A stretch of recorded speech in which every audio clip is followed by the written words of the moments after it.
A soft chime echoed through the vast dome of Velcro's high assembly hall. The air seemed to still. Across billions of screens on distant outposts, orbiting trade rings and colony stations, eyes watched. A lone figure stepped forward.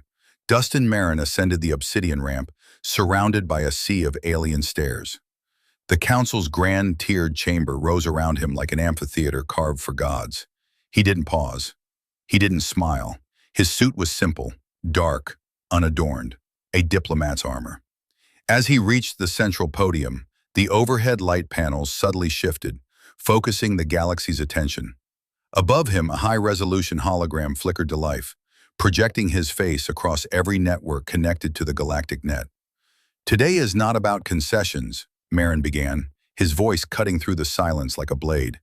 "Nor is it about silent victories along disputed lines. Today is about presence, about standing here, together, as equals." He spoke without haste. His words carried the weight of generations long denied. Behind him, a dozen human delegates sat with rigid posture, eyes forward.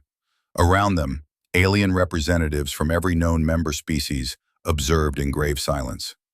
"Earth did not arrive at this podium through conquest," Marin continued, "but through patience, through relentless consistency, through the deliberate choice to speak, even when ignored." The silence held. Even the quiet hum of data consoles and translator chimes had faded. "We chose patience, even when we had reach. We chose to listen, even when we had reason. And we chose peace," Marin said, looking up toward the high dais where the 11 senior counselors sat. "Because we understand the cost of war." A moment passed, then a murmur rippled through the chamber, not from Marin's side, but from the outer rings, where aides, political observers, and low-level envoys watched. Then, perfectly timed, the dais shifted. High Chancellor Kyle Vin of the Delcar Dominion rose. 8 feet tall, scaled and imposing in ceremonial green and gold, his eyes glinted like polished jet. He moved slowly, deliberately. "Envoy Marin," Vin began, his voice amplified and precise, "this council can no longer ignore the accumulating evidence.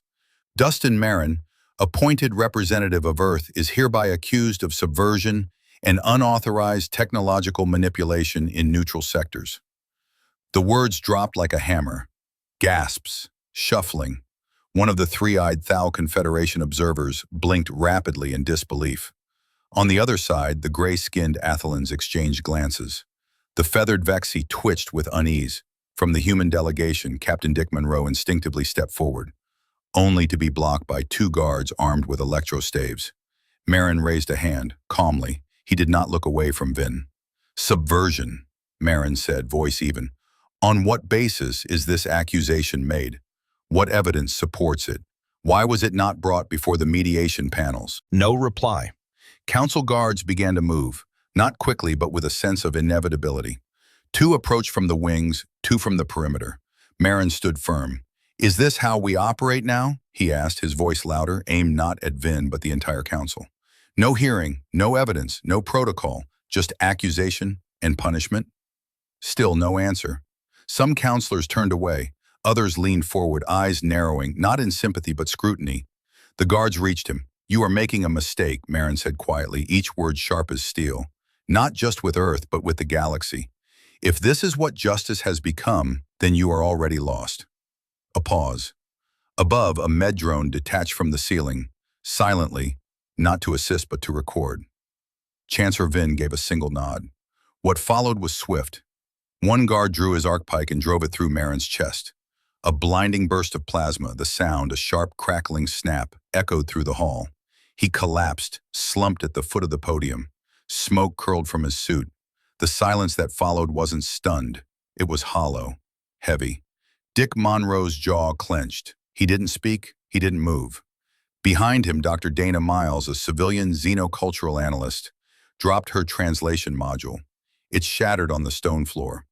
The sound was louder than anything since Marin's first words. Above them, the hologram lingered, still displaying Marin's face. Eyes calm, mouth parted, mid-sentence. Then it flickered out. Across the galaxy, every relay drone, optical feed, and viewer screen captured every second. No censorship, no camera turned away. In the mining colonies orbiting Virex 2, technicians froze mid-repair. On interstellar trade routes, crews stared at silent screens. Above Earth, in orbital cities, children clutched their parents' hands. And in the control tower of Luna Base, a young comms officer named Jordan Hale gripped the console edge and whispered, "No." In the Velcaron chamber, some species remained expressionless. The reptilian Shek exchanged glances with faint amusement. The mantis-like Serani chittered softly, not celebrating but satisfied. Then, one small gesture broke the stillness. Ambassador Lurka of the Ashvan Accord, a soft-skinned aquatic species long subjugated by council laws, raised a trembling hand, as if to speak, then lowered it. Her gills pulsed in silent distress. The human delegation remained frozen. Monroe stepped back, his face a mask of stone. The execution had been a statement, not just to humans, but to everyone. The council decides who speaks. The council decides who matters. High Chancellor Vin turned, robes fluttering, and returned to his seat.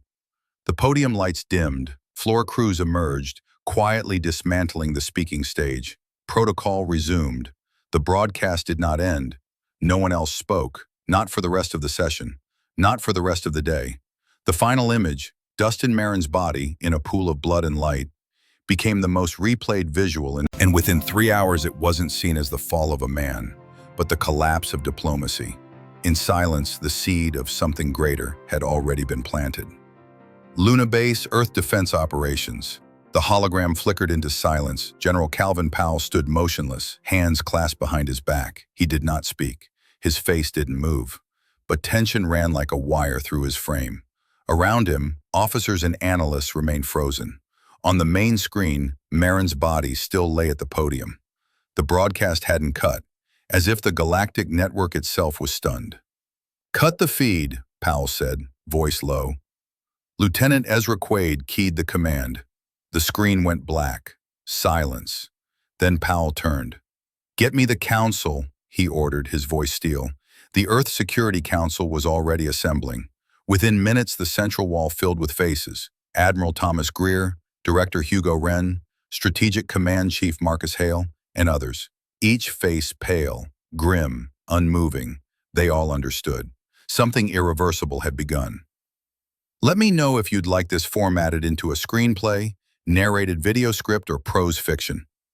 You said, "To be continued." ChatGPT said, "Absolutely. Here's a to be continued ending that preserves the gravity of what just happened while setting the stage for what's to come." The screen faded to black, but across star systems no one moved. No one could. The silence Dustin Marin left behind wasn't empty. It was waiting for an answer, for a reckoning, for what must come next. And somewhere, deep in the cold black between suns, ships began to move. To be continued. Would you like help writing the continuation? I can help plan the next scene, flesh out characters like General Powell or Ambassador Lurka, or dive into the political or military aftermath. You said, Part 2. ChatGPT said, "Great, here's Part 2 of your story, continuing directly from the execution of Dustin Marin. This chapter picks up with the Earth Security Council's immediate response and the first tremors of galactic fallout." Part 2. The Quiet Before the Storm. Earth Security Council, Level Omega, Geneva Arc. 12 faces filled the hollow wall of the war room, each one grim, backlit by the low flicker of threat maps and intelligence feeds. General Calvin Powell stood at the center, arms behind his back. The silence in the room was thick, grief still raw, rage barely leashed. "The council executed an ambassador," Admiral Thomas Greer said, voice low, "on a public feed without trial. They broadcast it," Hugo Wren added, his tone more clinical but no less shaken.